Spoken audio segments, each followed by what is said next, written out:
Going live in 5 seconds. Okay.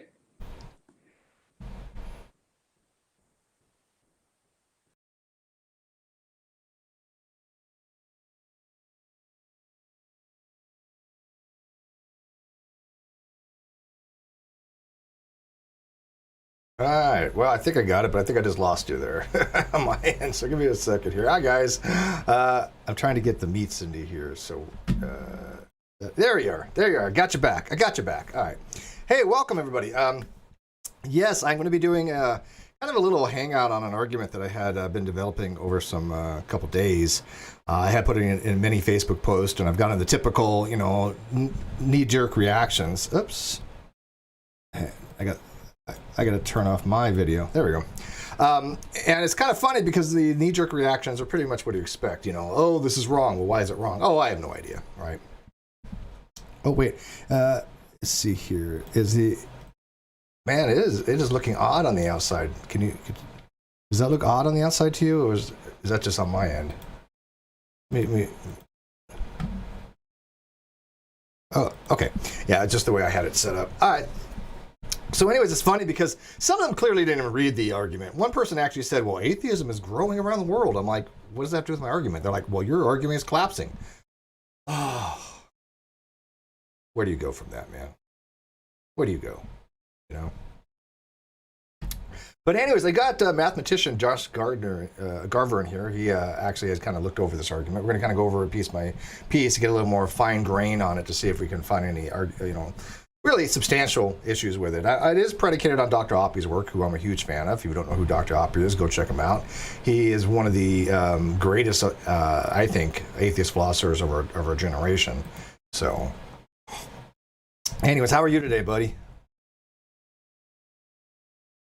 Yeah, so you have the day. Oh, there we go. I had to turn on your audio there. It's Friday, he said, and you have your weekend off, I take it? Yes, I do. Sweet. Awesome. All right, let me check the outside, make sure everybody can hear everybody properly now. Give it a 10-second count, and then we'll kind of dive into it. Oh, you know what? Before we actually dive into it, I wanted to put a shout out to somebody I've known a very long time. He used to talk about creationism back in the day on YouTube. Me and him used to go at it. Dr. Jonathan Sarfati, he's a very well-known creationist, PhD in biochemistry. And he was nice enough to actually look at my argument and put it on put it on creation.com on one of his blogs. Now, I don't agree with his writings, don't get me wrong. I mean, not a young creationist, but logic is logic. And he did make mention to my atheist semantic collapse argument and point out exactly what I was trying to say and what Dr. Oppy has said before. So it's not like this is like super novel. It's just the way I took the argument. I kind of explained it using the square of opposition. And I think that really shows how it does lead to this kind of semantic collapse. So, all right, the outside is saying that they can hear me just fine. So, and you're watching the outside. So let me dive into this here. So actually, you know what, before I do that, let me show people what I was talking about, because this is on his blog of duration.com. It's atheism irrational? ? Again, I'm not going to get into that argument. I don't think it is, but he did give me an update. It says, if atheism means a lack of belief in God, then rocks would be atheists. Now, we already know that Aaron Rod does argue that, right? So this system has been called rock atheism. Yeah, that's what I call it. It has several semantic problems. It should be problems, but yes. One could say that theism could mean lack of belief in no God, which is true. But agnostics lack of belief in God and lack of belief in no God. Therefore, agnostics would be theist and atheist. Agnostic Stephen McRae, that's me, calls this semantic collapse. Yes, that's what I call it. See the Venn diagram below. Thanks to Steve McRae for these points. There's a more detailed analysis of McRae's atheism, theism, and agnosticism, square of opposition, and semantic collapse. That's what I labeled the blog. It really is just the semantic collapse of atheism, or the atheism semantic collapse argument. But he did show the Venn diagram that my friend Landon Curtino, an amazing mathematician. You're familiar with him, Josh? Yes, I am. He's good at what he does? Yep. Very good at what he does. Yeah. And he helped me create this diagram. I did the actual diagram. He helped me kind of navigate the legend down here a little bit. And it basically just shows that, logically speaking, the agnostic is a conjunction or intersection of atheism weak and atheism strong, and that really kind of goes without saying, I think. But good so Yep, far. I'm very familiar with your diagram. Are you? Yeah, I've looked it over a few times. Sweet. Yeah, well, I mean, like I said, I think it's pretty well straightforward. I don't really see why people have an issue with that diagram, other than just they want to find something to argue. That's it. Yeah, it's a pretty standard Venn diagram. So if you understand Venn diagrams, you should understand that. Yeah, I didn't see an issue with it, but I get people, all the time going, well, that's wrong. Well, why is that wrong? And by the way, I don't even adhere to those terms. You don't see me go around using terms like weak atheism and weak theism, because I think they're non-informative. They're basically not resting places. They're subalterations of the belief. And so, what good is saying, well, I'm a weak atheist? I mean, it just, all you're saying is you're either agnostic or you're a strong atheist, because technically weak atheism would be a subset, or strong atheism would be a subset of weak atheism. But, people don't go around saying, well, I'm a strong atheist, because that kind of mathematically that it would entail weak atheism. But weak atheism is people trying to use it as a position, right? I'm a weak atheist. I just don't have a position either way. It's just weird to try to make that work. You know what I'm saying? Yeah, that term never made sense to me either.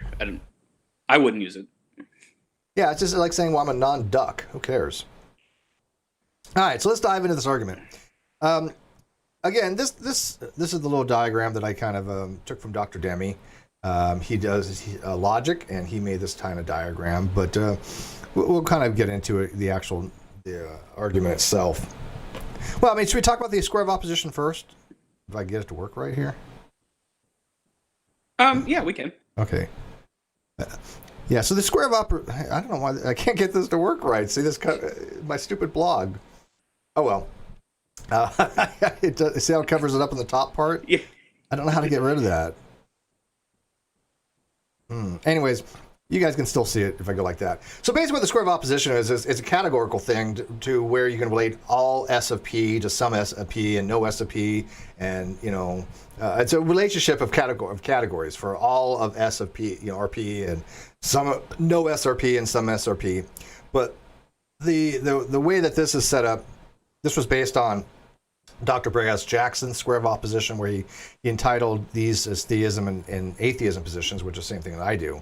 And it gives you a subalternation of not BS, not G, where this stands for belief, subject, and G is your proposition God exists. So this is just a standard square of opposition. I don't want to get too much into how the square works, because anybody can go look that up. And we'll kind of get into it as we go. But basically, it's just a relationship between propositional states here. How would you like to describe it to people?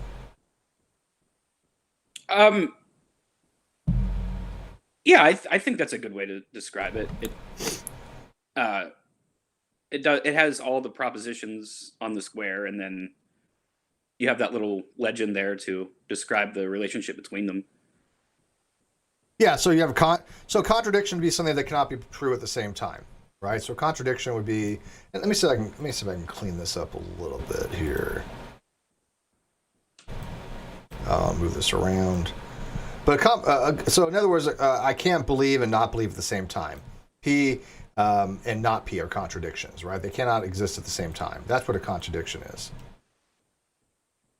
And so the square of opposition kind of relates things like contradictions, subcontraries, contraries, and then subalternations, which are not based on truth values. They're based upon implications. But we'll get into that. So anyways, this is my argument. I call it the atheism, theism, agnosticism, square of opposition, semantic collapse. But it's basically, again, just semantic collapse of atheism argument. I mean, I don't care what people call it. As a lot of people know what they're referring to. But let's see. All right, so this is in part, like I said, based upon Dr. Graham Oppy's work. He relates this very thing in the Companion to Atheism Philosophy. He notes this. This is how I was first aware of it, was something that he had said. And then I just expanded upon that. That's where the Venn diagram kind of comes from, and that's where this argument comes from, because he doesn't really go into detail why. He just kind of explains very quickly that if you accept these terms, weak and strong atheism, this is the semantic entailment that seems to have happened from it, right? By the way, my voice is kind of getting shot today. If you want to read this, that'd be just fine if you care to. So it's on the outside of my iPad. It's really small. Is it? Okay. I can do it. So, Dr. Oppy says, some wish to distinguish different kinds of atheism. Some distinguish between strong and hard positive atheism and weak, soft, negative atheism. These are terms that Dr. Smith has used back when he wrote a book called A Case Against God, Atheism, A Case Against God in 1974. This is something that Dr. Michael Martin used to use. He's passed. So is Flew. And so they've been around for a while. They kind of signify, again, the do not believe position, the negative position. But given that atheists can differ in all the ways discussed in the preceding two paragraphs and in many other ways as well, it is very hard to believe that any useful purpose could be served by stipulation of a context-independent distinction between strong atheism and weak atheism. And I happen to agree with that wholeheartedly. There's nothing to be served by it. Why would you want something in the negative? These things are talking about positive epistemic statuses, that you're having a belief about something. To say that you don't believe is not informative of anything. There's no reason to have a stipulation between, what you believe and what you don't believe. There's so many things we don't believe, right? We don't have really names for things you don't believe. We have names for things that we believe. If you believe there are no other minds, you're a solipsist, right? If you believe that scientific theories model reality, you're a scientific realist. It's positions about what you have a belief for rather than what you don't have a belief. Would you agree? Oh yeah, I definitely agree. Yeah, it makes much more sense to talk about a positive belief than a negative belief. There's just nothing to be learned by it. Yeah, it's not informative. And plus, I've shown many times if you define atheism in the weak case, what do you make? Then what do you make theism? Well, theism would be the weak case as well, and then you end up having a theist who doesn't believe God exists. You just have somebody who doesn't believe God doesn't exist. So it makes no sense. And yeah, they have to allow it because that's my WASP argument. Else that's special pleading, right? They say, well, atheism is merely the lack of belief God exists. Well, theists can say, well, theism is merely the lack of belief God does not exist. Else that is special pleading by textbook definition. Yes, it is. So in particular, seems to me to be a mistake to use a distinction between strong atheism and weak atheism to assume agnosticism under atheism, which is something that myself and Ozzy, Mandius Ramses II, and a whole bunch of other people have been saying for years, that atheism tried to assume agnosticism. And yes, there's different types of agnosticism. There's agnosticism in the epistemological domain, which is dealing with what's called an epistemic normative principle. There's the epistemological proposition of agnosticism, which deals with the knowability of gods. But in the ontological domain, meaning the existence of God, when we want to know if God exists or not, what's your position? Agnosticism is merely the psychological position of being agnostic, where you have no belief either way. This is normative usages. There's nothing. People think that I make this stuff up, right? It's like, no, this is common to anybody who has ever studied this topic, right? Yeah, I've seen, I've not seen it used other than the way you've been describing it in academic settings. Which again is really bizarre because people ask, well, cite your sources, and I have whole page on citations. I noticed with some atheists, they tend to ignore logic when it doesn't suit their dogma.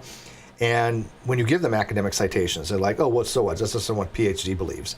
I had one person even say, well, we don't even know if these PhDs are, philosophers or logicians. They could be somebody who, has a degree in economics. I'm like, Graham Oppy is a legit philosopher. He deals a lot with epistemology. Dr. Demey is a logistician. Dr. Malpass does logic. Dr. Draper is philosophy of religion. I mean, these are real academics, Well, and even if they weren't, like, it doesn't matter if a grade school kid wrote it. If the logic's sound, then it's correct. There's no reason to discount somebody's logic. Logic is logic, right? I mean, it's not that you get in the genetic fallacy. All right, so let's see here. Strong atheists reject the claim that there are gods, while weak atheists refrain from accepting the claim that there are gods. And again, and I've told people this, rejection means to affirm negation. It's not merely to not accept. And this is what Dr. Oppy uses this word. Strong atheists reject the claim, meaning that they affirm the negation. They say that claim is false. That is what rejection means, typically in Frege-Geach rejectionism or in logic. There's a type of non-rejectionism where they say, okay, rejection is to not accept. But that's, again, not generally the way it's used in academic literature. And I think that's important to point out. So, because if not, I mean, let me ask you, Josh, if rejection only meant not accept, this statement would not make sense, correct? Yeah, correct. It's like, to me, saying rejecting is that you are actively negating the claim. Yeah, you're saying it's false, yeah. Because if not, this reads, strong atheists don't accept the claim that there are gods, and weak atheists refrain from accepting the claim that there are gods, and that means the same thing. You know, and so there's no distinction between them. No, I think there definitely needs to be the distinction between reject and not accept. Absolutely. Those are two different things. So he says, for if we accept that there is a distinction between strong atheism and weak atheism, we should surely accept that there's a similar distinction between strong theism and weak theism. Again, mirroring. I mean, you can't have one without the other. You have to allow for it. Strong theists reject the claim that there are no gods, while weak theists merely refrain from accepting the claim that there are no gods. Again, I didn't make up these terms, weak theist and weak atheist. Contrary to what some new atheist TM think, I did not make those terms up. And then we should have it that agnostics are both weak atheist and weak theist. Well, that is a semantic collapse, right? Yeah. Let me move this around a little bit so I can kind of check some things. Okay. By the way, man, the live chat's quiet today. This is the quietest I've ever seen a live chat. You guys have not had your coffee? Because I'm drinking my coffee, man. It makes me nervous when I don't see anybody in the live chat say anything. They're either one or two things. Either means we're dead in the water streaming, or they're paying attention to the point where they're just it's so intrigued they can't type, which is great. Or they're bored out of their mind. One of the All right, so let me dive into this. And I wanted to thank Josh for kind of looking this over. He did give me some valuable insight. I did move some things around originally, and I call this a short version for a reason. I do have a Google document of a long form with this where I include things like my WASP argument and some detailed stuff. But it got to about 1,500 words. I did a word count on it. But if anybody ever wants to publish something like this, then it would be you have to have 3,500 words for a publication. So I'm going to have a long form eventually. But the short form is this. So the abstract is semantic collapse is what I call where you define subalternations by the same term. Subalternations are going back to the bottom of that square of opposition, and they're by implicature. So when I say, I believe God does not exist, there's an entailment there that I do not believe God does exist, right? It's a logic. It's really more of an epistemic thing because if I believe this, then I don't believe that. Right, but it's not based on truth values. So subalternations are not based upon truth values. They're based upon implications. So BSG, again, this is the nomenclature that Burgess-Jackson uses and Demey uses. I use it without the S, and I use P as a proposition, but same thing. So BSG implies not BSG. Merely is just saying that the subject believes that God exists. That entails or implies. I don't know whether you use entails or implies there. Maybe it's a matter of choice because entail and imply mean different things. I think it's more by implication than entailment. I read it as imply. Yeah, it's more by implication. Entailment is a much stronger form, but it implies that you do not believe that God does not exist. All right, so if I believe God exists, I don't believe that God does not exist. There's an implication there, right? Yeah.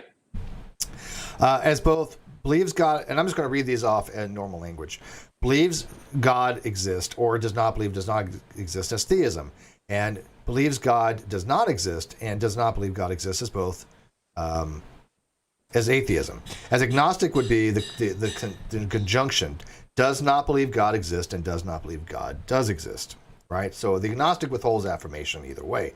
The agnostic says, I don't have a position on it. I don't believe God exists. I don't believe God does not exist. This is designated by this particular nomenclature. And again, this conjunction can go either way. You can have the not, it's commutative. So the not BSG can be on either side. I've used it both ways. If you see me using it without the S, I tend to use it the other way, where I put the not BSG first, because that's how I just do it because habit. But if you look at the square of opposition, it makes sense to do it in this particular argument this way because on the square it comes first that way. That's all. Okay, yeah, I saw that. Yeah. That's the only reason why I have the conjunction with the negation of, or the not of the negation first, rather than not BSG. The result is somebody who can be atheist, theist, or agnostic. That's the abstract. And again, I want people to understand here, because people are confused. This is not saying that somebody could be agnostic, have no position either way, and believe God exists, and believe that God does not exist at the same time.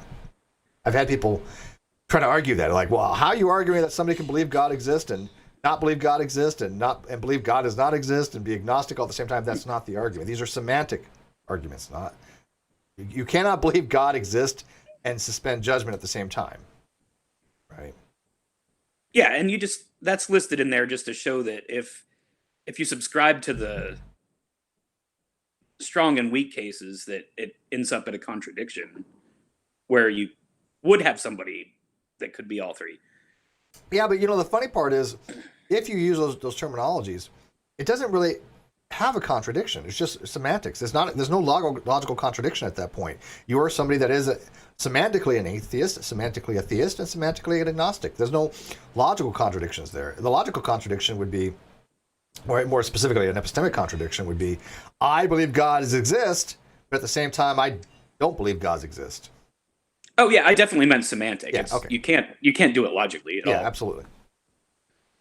By the way, in the live chat, if you got questions, hit me up. Like I said, I put this in Facebook groups, and again, we already know that 95% of the people are not going to understand these arguments. So I don't know where to go with them. Some people gave some good feedback, but nobody's assailed it. But they asked, why do you run these things in these groups? Because I want to see lay atheists and experts see if they can poke holes in it, so I can get better arguments. I mean, obviously, Dr. Sarfati thought this was a good argument. He put it on his blog, So people are going to be like, well, he's a creationist. Well, yeah, but, he is pretty smart. He actually is a legit biochemist. So, but he's not the only one. I've had other people evaluate as well. So, all right. So this is the legend that is basically explaining the nomenclature. And I already know people's pushback on it. But, they say, well, you're defining atheism as the belief that God does not exist. For only for this argument. And it doesn't need to be that way. I mean, if I define atheism as the weak case condition, then it doesn't make any sense to do it that way, because you don't have the square of opposition.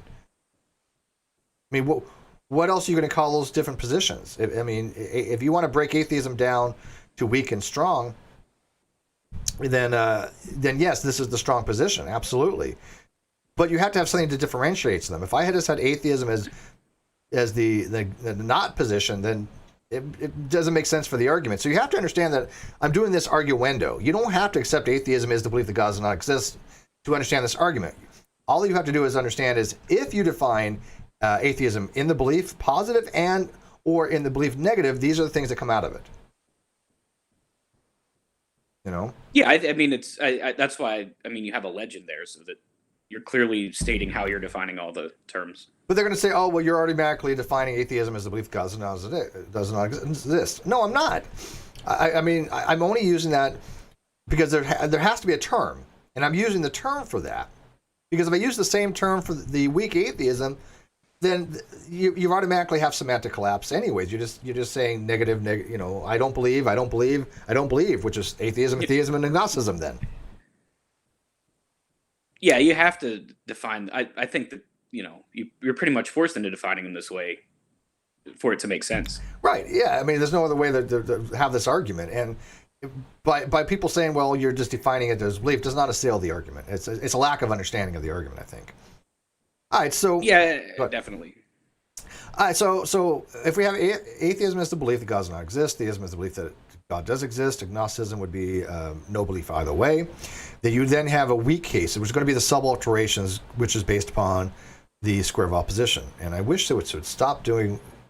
I wish you can see it all at once, and I don't know why it does this, but I don't think it. Yeah, I don't think that helped. All right, but if you can see the subalterations that exist from these conditions, that's the reason why it's like that. So you automatically get a weak case for a belief. All right, so I'm not going to go through each of these. You can go through them on your own, but each of these is what a subalteration is, what a subalteration is, what is the contrary. And I just explain them. That's all I'm doing. But I don't want to get into too much detail on that because you can look at it your own. That's how it came from the square. I mean, we could prove. I mean, if you really want to like go into the details of it, we can to check that it's correct. But I don't know if you want to waste your time with that. Should we? We are looking for holes in the argument, so I guess we should. I mean, yeah, we can. All right, so let me. I want to be able to show this entire thing. You know what? I got an idea. I've done this before. If I put that over here, there we go. Awesome. And then I'll just crop it.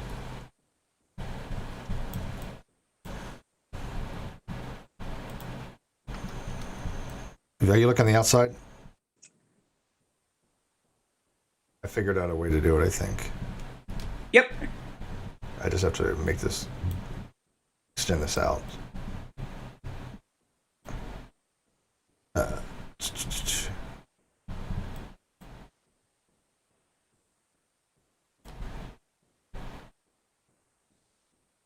Almost got it. There we go. See? Where there's a will, there's a way. Yeah. All right, now you guys can actually see that better. So if we're going to be looking at the argument here, you know what? Maybe I should just put the square of opposition to the side too, so we can compare it in real time. Yeah, I think that might work. So let me get my picture here. Image. 10 seconds here.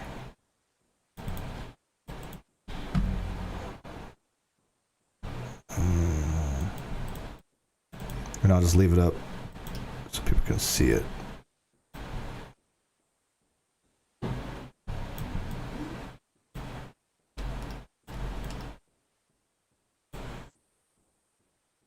There we go. Now people can compare as we go through. All right, so let's check this out. So the subalteration, all right, is going to be. Is that pretty clear for the outside, or is it kind of hard to see? Let me do a projector here.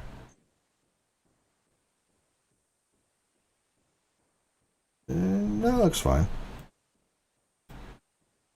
Can you guys see? Can you guys on the outside see the diagram? Is it pretty clear? I can make it larger. I can move this over here. I didn't want to weigh in because I'm on a really small screen on the outside. Okay. I can read it just fine. So if I can, they can. There we go. All right. So let's look at the let's look at these things here. So if you look at the theism, okay. So this is going to be atheism with a subalternation of not BSG, which is weak atheism, right? That's a subalternation, right? And, yep.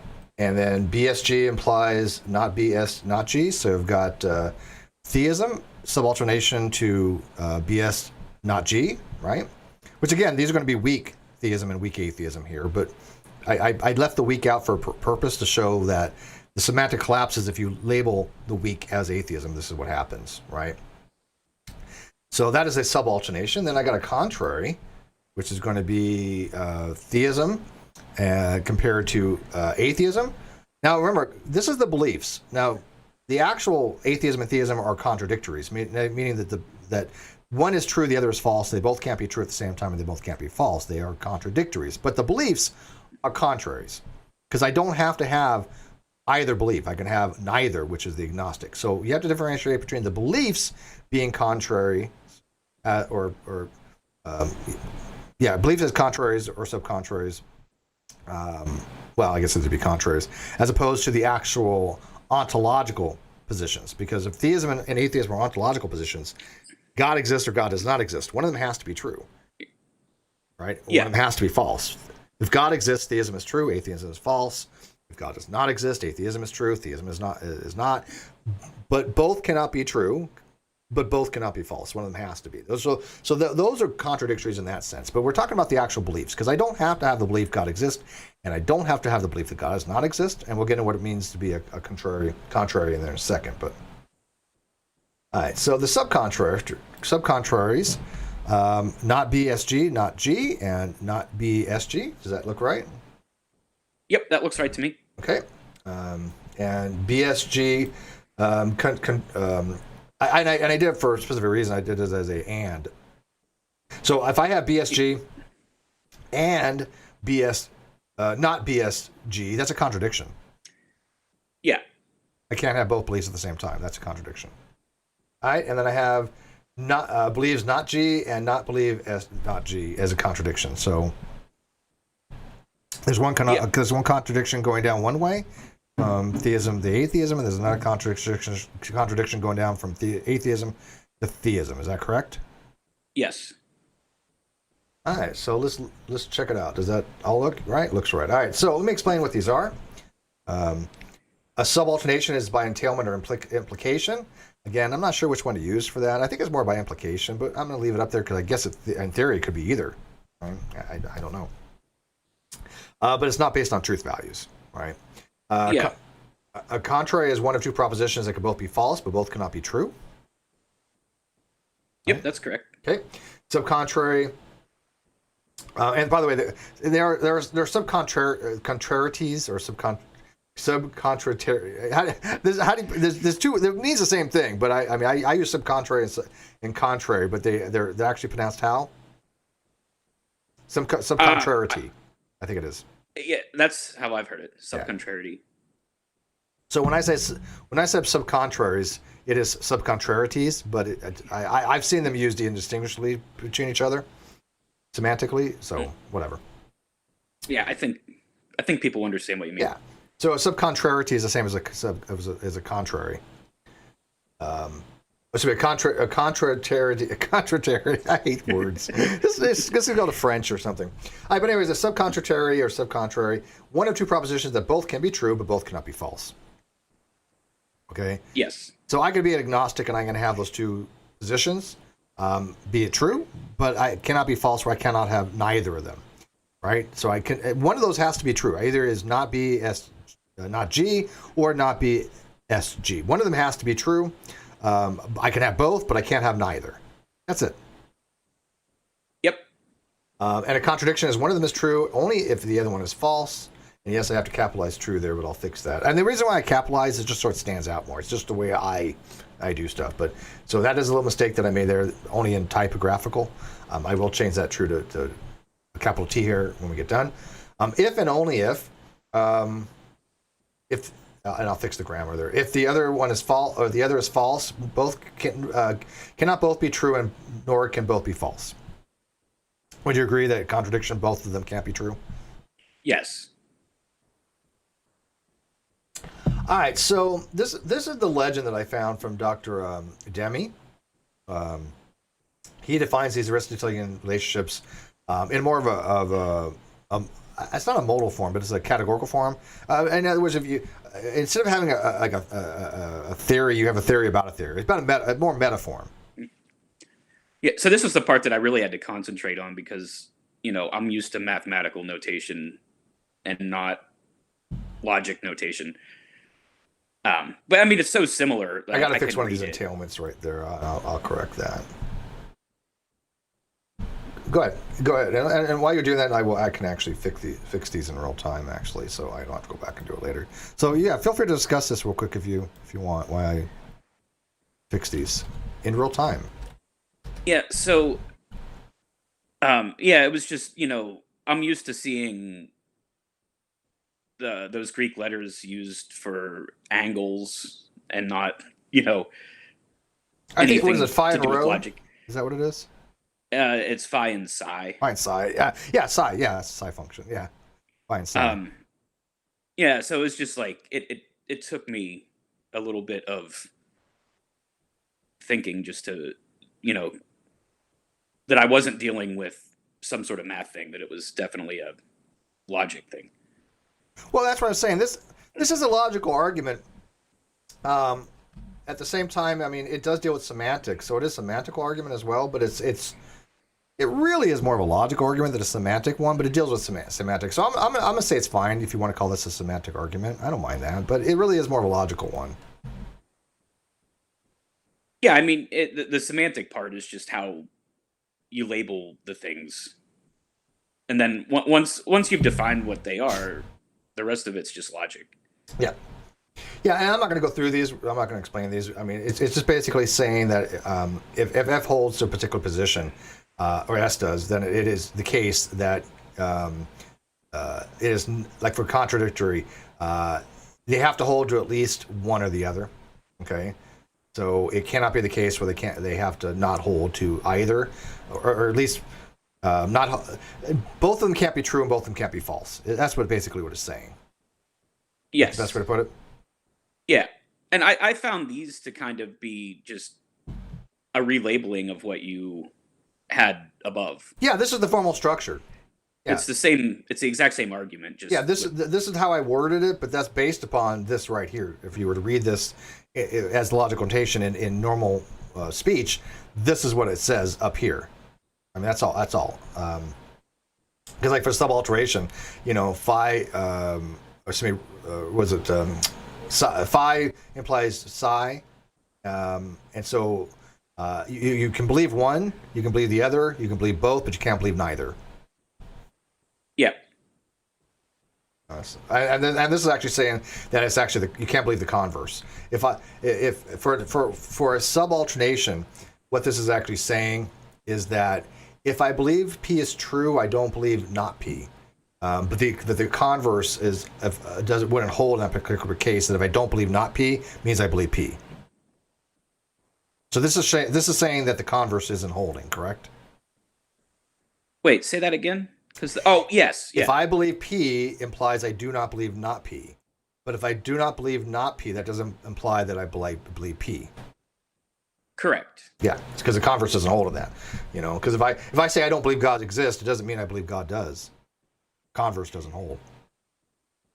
Yeah, it took me a minute just because they have all of those if and only ifs there, so I had to. Yeah, but I mean, but like I said, this is from his paper. I've linked it at the bottom. People can go through that and they can figure it out on their own. But we'll assume that this is correct, okay? Because I literally took it off his paper. No, that is correct. Okay, yeah, I checked it out, and I did go through it, but it took me a little while to actually get the deets of it. So, because again, I'm not that used to that kind of notation, but I understood what they were saying. All right. So I said, by using the schema, we can show that any semantic labeling of a subalternations as the same term will result in semantic collapse. This is where the actual argument comes into being. Given that phi and psi are in subalternations, if and only if the conditions are such that psi implies phi implies psi, but psi does not phi does not. I hate this. Psi does not imply phi. Okay, so the converse doesn't hold. Right. So if the entailment is that you believe gods exist, it doesn't mean that you. So if you do not believe God exists, doesn't mean that you believe God does exist. So any form that you have this type of implication, right? Then S holding to both of them, the conjunction of the term that you use for psi and the negation of the phi will result in semantic collapse, which is going to be the weak case. This is the hardest one. Yes. I checked this multiple times, but this is the hardest one for me to try to figure out how I'm going to explain it to somebody. Because it's one of the things I understand in my head, but it's very hard to relate. Yeah, I see what you mean. It is kind of difficult to give a good explanation as to why. But yeah, the implication doesn't have to hold in the opposite direction. So yeah, and if I use the same term for both these things right here, then they end up. This would be, for example, if I use the term atheist for this, and I use the term atheist for that, then atheism means both of those. Yeah, so, both of those. Yeah, and so what am I saying at that point? It's saying, well, atheism is somebody who believes that God does not exist, and somebody who doesn't believe God does exist. Yes, but if I use atheism from both, then I now have a position of not believing something that also means theism in the negation, or in the negative, and also agnosticism. What good is that term anymore? Yeah, it's encompassing too many things at that point. Yeah, like I said, this right here is like the hardest for me to really relate, but I think it's correct. No, that is correct. Okay. I think. But if somebody wants to triple check this, I think Josh and I like to make sure that we're on point, right? Yeah. Oh, absolutely. I've been wrong many times. All right, so let's kind of go through this to kind of explain it. Sec there. All right, so let psi be BS not G and phi be. You can kind of say it backwards. Let phi be PS not G and psi be not be SG. Okay, so if I have psi has the implication of phi, then this right here, which is the BS not G, which is on the square of opposition as atheism, would imply not be SG. So in other words, believing God does not exist implies you do not believe God does exist. Yeah. Okay. So if I'm having this as that symbol there, and this symbol is this symbol, that's my implication. Yep, that's right. All right. Let me put a space in there, then so it's easier to read.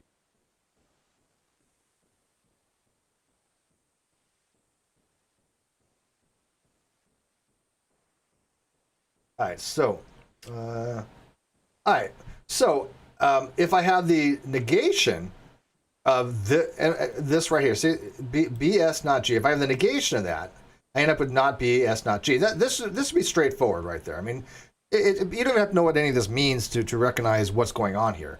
You're just taking this right here and you're putting the not symbol in front of it, right? So it's saying that I do not believe that God does not exist. Or in this case, it's subject. This is your indexical. Yeah. Right?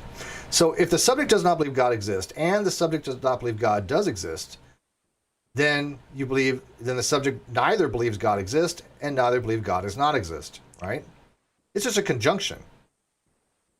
Because I'm taking this and, well, that's actually this and this, I'm conjoining them together. So if the subject does not believe God exists and does not believe God does not exist, then it's the conjunction of that. That's pretty simple, I think. Yeah, that makes sense. Yeah, that'd be you can call it what's called a conjunction introduction, if you want to do it logically, but I didn't think the need to actually put conjunction introduction there. But that's what it basically is, isn't it? I found that to be pretty straightforward when I read it. Do you think I should put conjunction introduction there just for logical purposes? Because that's basically what it is, you know? I mean, I think you could go either way. Okay. All right, so semantic instantiation. If I start putting the words in for these symbols, weak atheism and weak theism, then agnosticism. If we allow, and by the way, that's what this would say right here, weak atheism and weak theism, then agnosticism. And this goes back to our original legend up here, right, of how we define these types of things. So you end up with weak atheism and weak atheism and then agnosticism. If we then allow weak atheism to be atheism and weak atheism to be theism, then you end up with atheism, theism, and agnosticism. There's your crux of the semantic collapse. Yep, I think that's all correct. I'm gonna put that in there. And I thought it made, I thought once I got to that point, it made sense to me when I read it. Okay. All right, so let me give an example. And I am paying attention to the live chat if you guys have anything that you need to ask questions on. All right, so if theism is BSG, then BSG implies not believe God does not exist. So theism implies that you do not believe God does not exist. Because you believe God exists. If you believe God exists, then clearly you don't believe that God doesn't exist. That would be a contradiction. Yeah. Or if you believe God exists, you do not believe God does not exist. You cannot be not BSG, which is you cannot be somebody who does not believe in God, as that would be a contradiction if you believe God exists. So if you believe God exists, you cannot be somebody who doesn't believe God exists. That's a straight up contradiction. Yeah, I don't think that's something that people can't see easily. You cannot be. I'm not gonna do these as written. I'm gonna say what they are. You cannot be theist as a contrarian, as only one. Well, I guess that won't work. You cannot be somebody who believes God does not exist as a contrariety because only one of them can be true. Either you believe that God exists, or you do not believe God does not exist. And this goes back to the square of opposition, where these are contrarieties, where if you believe God does exist, it is contrary to the fact that you do not believe God does not exist. And you can just look at the legend for that, or the diagram. You are either somebody who doesn't believe God exists, or does believe. You either don't believe God exists, or you don't believe God does exist, as subcontraries, as both cannot be false. And again, I didn't capitalize that. Here.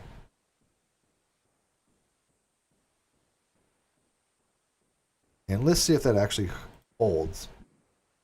Okay, so you're looking on the outside, but I've highlighted this statement in blue. And then I'm looking at the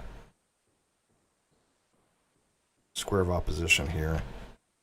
All right, so we either not B, not G, which is going to be theism down at the bottom, or not be SG, which is going to be atheism down at the bottom as subcontraries, as both cannot be false, which just means you have to be one or the other, or both.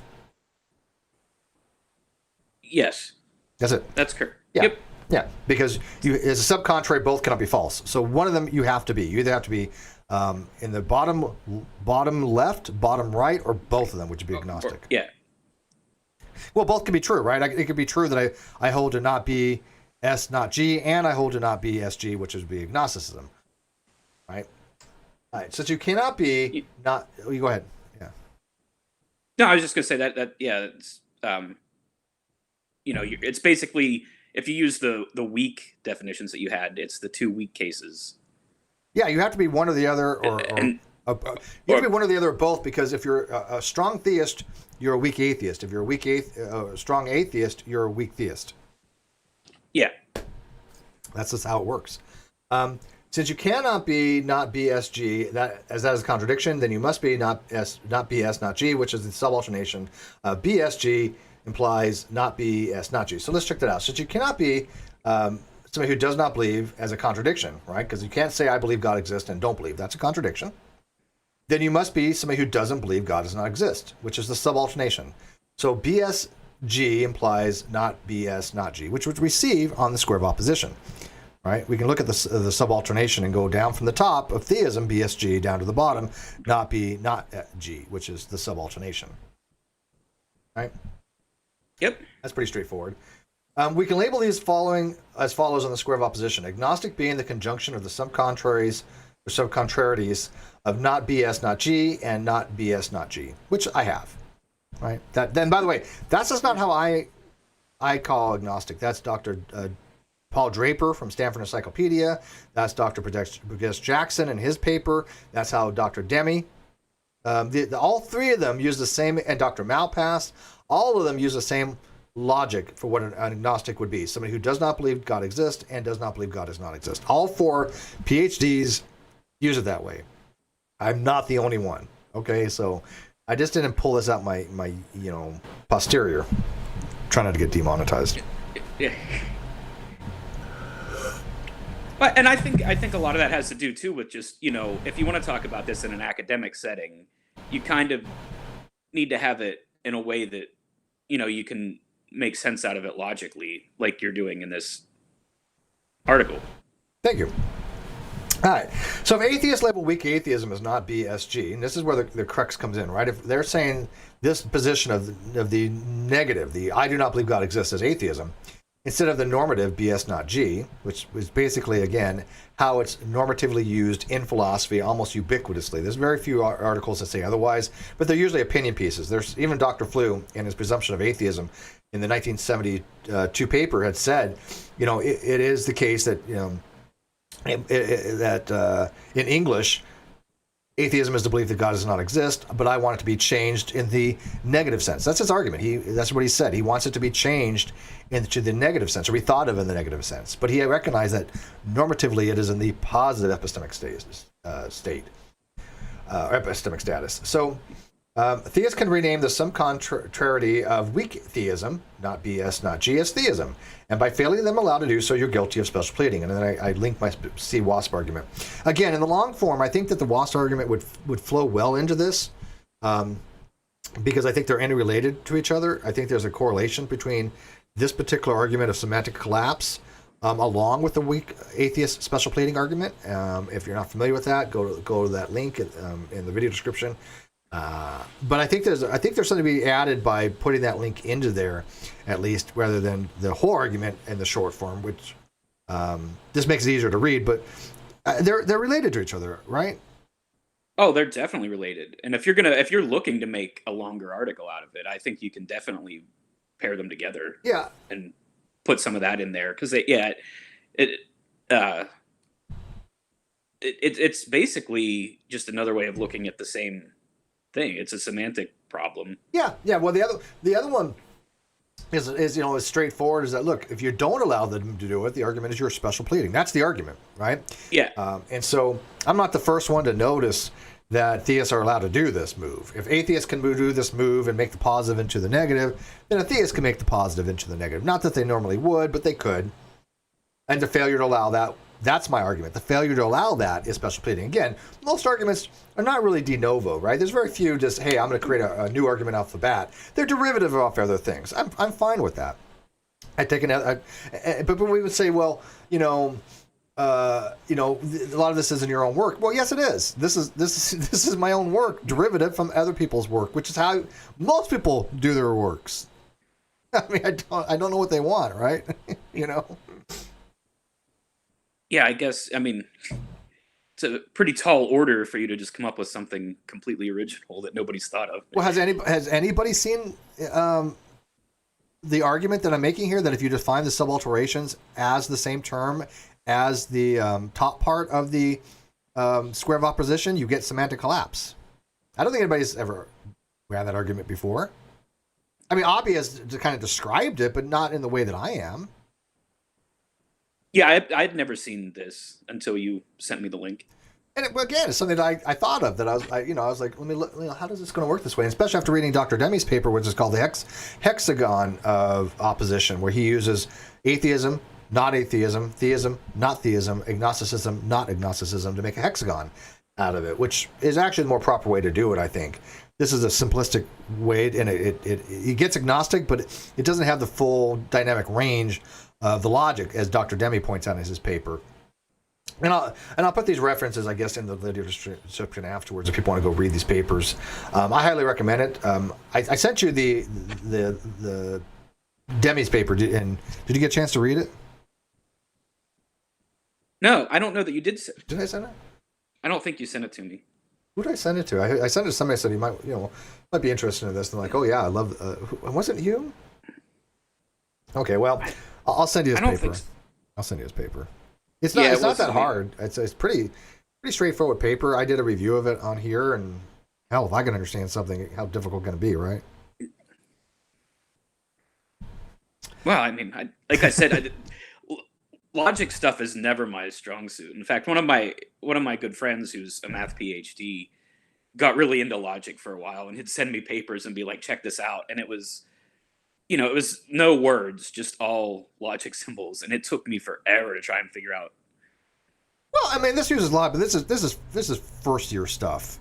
This is easy to understand. Yeah, I'm not even remotely trying to say that this is PhD level. No, this is first year philosophy, first year logic. But if I submitted this in a college course, I think it would be well received, well received as a legit argument. So, oh, absolutely. I mean, I can't find anything that I could publish this in a journal if I wanted to.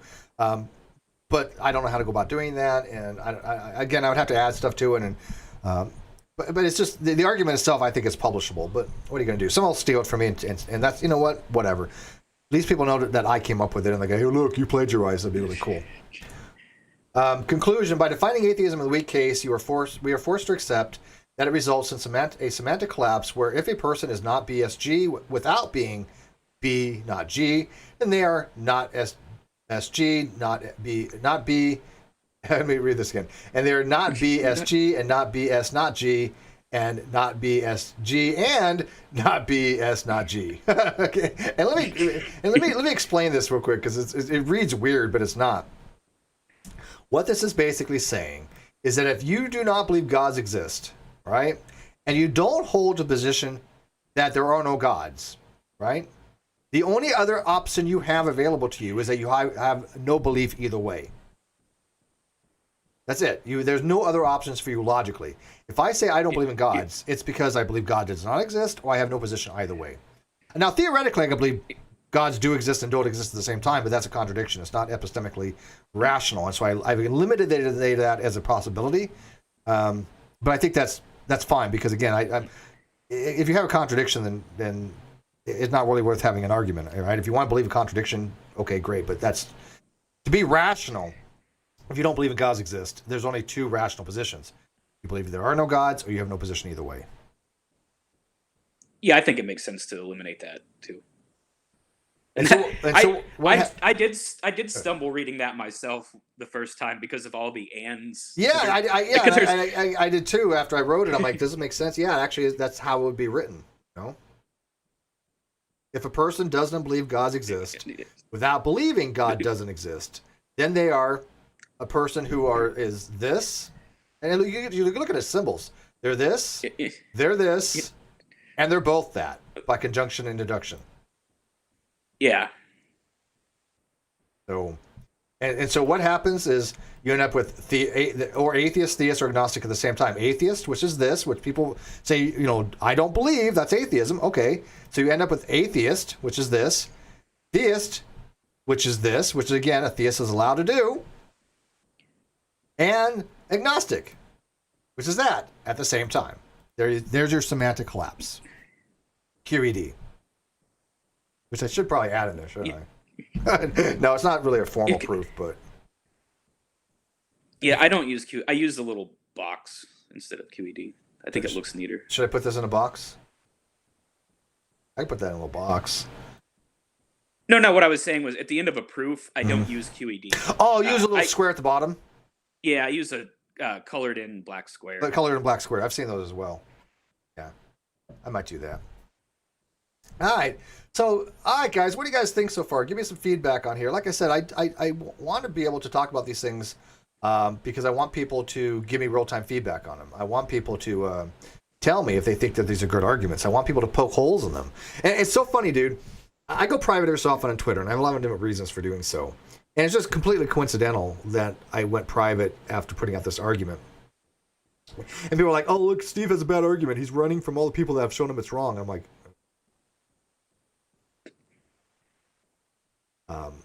But this is what I'm saying. These people are very emotionally driven, and they're always having things like conspiracy theories, and always, they're appealing to emotions. They don't really think very critically, even though that Cheshire and I have spent so many hours doing videos trying to help people become better critical thinkers. They just refuse to be so. And they just come up with all these weird... Like, I had a person say, like, well, Steve abandoned this thread. It was 16 hours later that I discovered it. Again, I don't get all my things from Facebook, but 16 hours is not a long period of time. But like, oh, look at Steve, abandoned this thread when he was proven that he was wrong. No, that didn't happen. I never even see, like, if your argument's wrong, you could refute it by just pointing out like one line where like this does not imply this, and you said it does. Nobody's done that. I never see. It's always just, hey, you're wrong, and then there's no reason given why. Nope. Not for this particular argument. For another one I had though, and I showed it to you. Somebody had said in the Atheist Experience group, look, Steve's messed up on his logic, this, and this. And the guy that wrote it to me is a friend of mine because he's in that group, and he's like, I don't know how to explain to them how wrong they are. And I'm like, well, this is why they're just not understanding the nomenclature. And I sent it to you, and I was like, man, how can somebody be so wrong on this? And even you were like, holy crap. They didn't understand what I was saying. It wasn't that I was wrong. It's just they didn't understand what was being said in the statement. Yeah, I don't even know. They were so wrong, I don't know where they were wrong. Like, I don't know if it was like they didn't understand the notation, or it had to be that. It had to be that because I thought it was pretty clear. I was like, this person is making the dumbest refutations they could think of just because they wanted to have something to try to argue with me, even though they're clearly not making a point. Because what it was I had a line number. I went, like 1, 2, 3 or ABC or whatever. And then I had P implies Q, which is modus. I was going for modus ponens. P implies Q. P therefore Q. But then I was also putting in what the modus ponens was, and happened to use P in as in not be P. Those are different P's. I mean, they're not supposed to be. Now maybe he could have said, yeah. I mean, he did say, well, he could have used a different symbol like BSG. Okay, like here I use BSG rather than P. But I mean, who cares? Yeah, I mean, what you sent me, it seemed apparent that they were different things. Yes. It was like, oh my goodness. So it really kind of like this is, but that's the only time even somebody even at least tried. God bless their heart. But it didn't work. But yeah, nobody goes through this stuff and said, hey, I think, now I will, well, what's funny, the people that actually do go through and check this stuff, they're on my side, like the Intrigued Feline. She'll point out, hey, look, you got an error here, you got an error here, and usually they're minor typographical things, and I'll fix them. But she will go through, itemize, and she'll look at every little detail. I'm sure she'll go through this eventually and say, yeah, I looked at every line and validated that it was correct. But if she finds an error, guess what I'm going to do? I'm going to say, hey, you know what? We made a boo-boo. Let's fix it. But the argument itself, I think, is solid. I didn't check it for typographical errors, so yeah, I know. If you misspelled something or whatever, I probably wouldn't have even noticed. Yeah, and that's fine. The concept is there. The concept is, in this particular argument for the semantic collapse of atheism, is merely that if you define the subalterations, the words at the bottom, as the positions at the top, you're going to get a semantic collapse. And again, I'm not the first person to notice this particular thing. That was Dr. Oppy. I call it semantic collapse because it means that you have three words that mean the exact same position. It's, ostensibly so. So, this was fun. I don't want to go too long. Keep it down to a digestible format, but looking in the live chat here, does anybody got any issues before we take this off air? Because like I said, I want to keep this very short. I do want to thank Josh for coming in and kind of talking about it and proofreading it a little bit. Again, not for grammar, but just for overall logical consistency. Yeah, thanks for having me on. It was fun. I enjoy these things, man, a lot, a lot. And I also want to thank Dr. Jonathan Sarfati, who for years I don't agree with him on a lot of things. Don't get me wrong. But it was nice that he actually put me on creation.com for this particular argument and the McRae-Knoll Venn diagram that Landon Kurt Knoll and I came up with. We try to be creative. We try to add to the dialogue. Like Cheshire and I have our McRae-Klein argumentation theory picture, right? We try to add the discussions, which is something that I don't see a lot of people doing lately. What they do is they just parrot what they hear from other people, and they don't really think about what they're actually even saying. They don't understand that by implication, if you do certain things, there are logical and epistemic entailments and implications. And as Cheshire had put on her Twitter, atheists need to up their game. Atheists need to come up with better arguments. And not just because the argument's for or against God. Because again, if you do not believe God exists, then what are you arguing? Oh, I totally agree. Yeah, there's no argument there. You're just relating your psychological state. If you say, hey, look, there are no gods, I believe there are no gods, then you have something that you can defend and you can argue for, right? But if you just say, I don't believe, who cares? No theist should give, a peon about that. Why does a theist care that you don't believe? If somebody doesn't believe me, like my arguments, like, okay, great. You didn't assail it. You didn't show me I was wrong. You don't even want to have a discussion. You don't believe me? Great, whatever. I don't have an onus to convince you that this is correct. I have no discursory burden of proof for that. Unless I say, let's have a discussion on this. If I invite you on the show and I wanted to try to convince you that this is correct, then I have a discursory obligation, a burden of proof to at least, show it to you. Whether you accept it or not makes no difference. Whether you accept it or not, my burden of proof is met merely by me explaining to you these things if I was to invite you on to explain to you. Not Josh, but, in general. And so people need to understand there's different types of burden of proof. There's epistemic, there's discursory, there's evidential, but that's a whole different topic that we can get into, later on when Cheshire and I are going to be talking about our argumentation theory on the way the burden of proof. And again, it's not exactly like how we described it. That's a very heuristic type approach, a very a basic approach, but it gets the concept across. I don't know if you saw our diagram for that, Josh. Yeah, I think I saw it on Twitter. I don't know. I'm really bad at social media. Like, I'll sometimes go days without logging in just because I'm busy. I'll send it to you, and I'll also send you the links to these papers, because I sent this to you because I was thinking to myself, you're an academic, so you have ways of getting through paywalls and stuff like that. But I also have whatever it is that you can go and find these things. Oh yeah, yeah. I usually just reach out to somebody else and get academic papers when I need them. Yeah, I'll say the DOI, the direct object, what is it called? Direct object information. Is that what it is? All you need is that, and you can find a paper using Sci-Hub. But all right, I'm going to wrap it up, guys. Thanks for watching. If you've got questions, leave them in the comments, and hopefully get this argument out. Put this video and my blog on various pages you can find, and ask for criticism of it.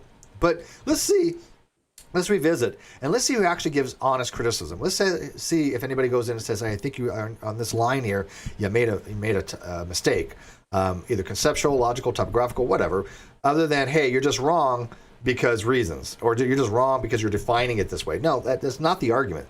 The argument literally shows that if you semantically use the same term for the subalterations, you'll get semantic collapse, no matter what the terminology is. It doesn't matter what the proposition is. This seems to me will hold true, and that's why I use the phi and the psi, because those are meta symbols, meaning that they can apply to any proposition or any semantic content. So quick things. Psycho-Atheist said, Steve, you might have covered this already, but I just joined the conversation. Well, you're late, but thank you for joining. He says, what do you think when atheists say, I do not believe in the existence of any God? They're either somebody who believes there are no gods, or they have no position either way. That's the only thing that I can come up with. They're just a non-theist. That's the only thing I could logically derive. I don't know their position other than they're non-theist.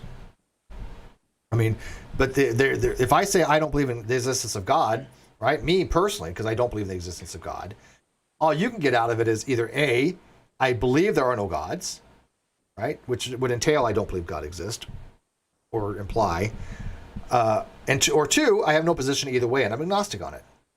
You can't tell. This is why defining things in the weak case is ambiguous, right? If you just say I don't believe, that's ambiguous. I don't know what your position is. Is your position you believe there's no gods, or is your position you have no belief either way?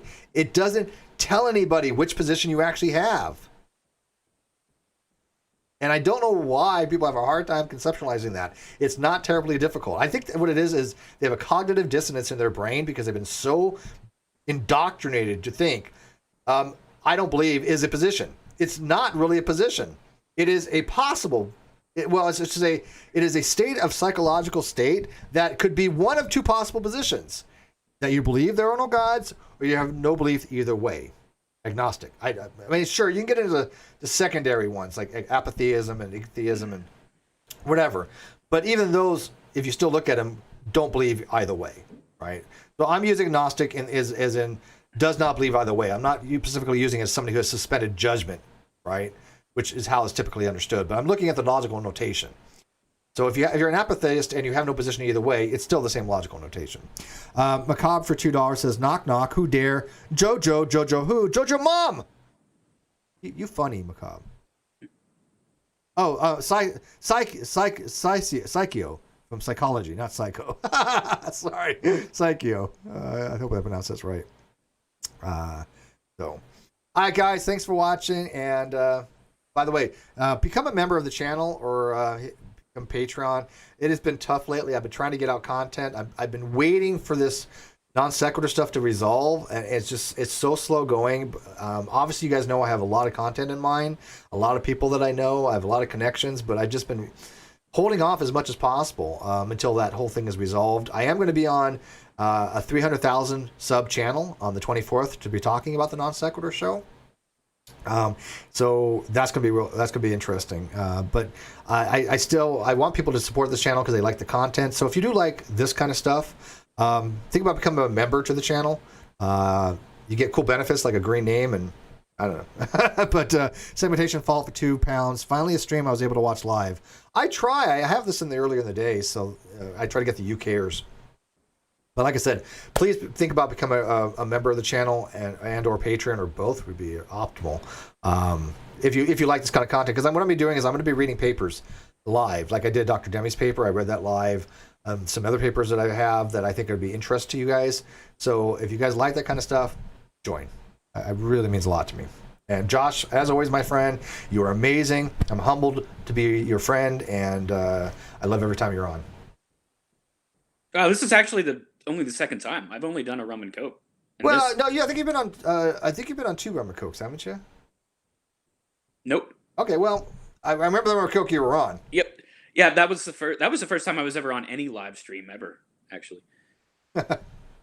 Yeah, I pop a lot of cherries on that. I don't know what it is. A lot of people are like, I'm never going to go on stream. I'll go on Steve's, you know. All right, good night, guys, and I look forward to reading your comments and your critique of this particular argument. Good night.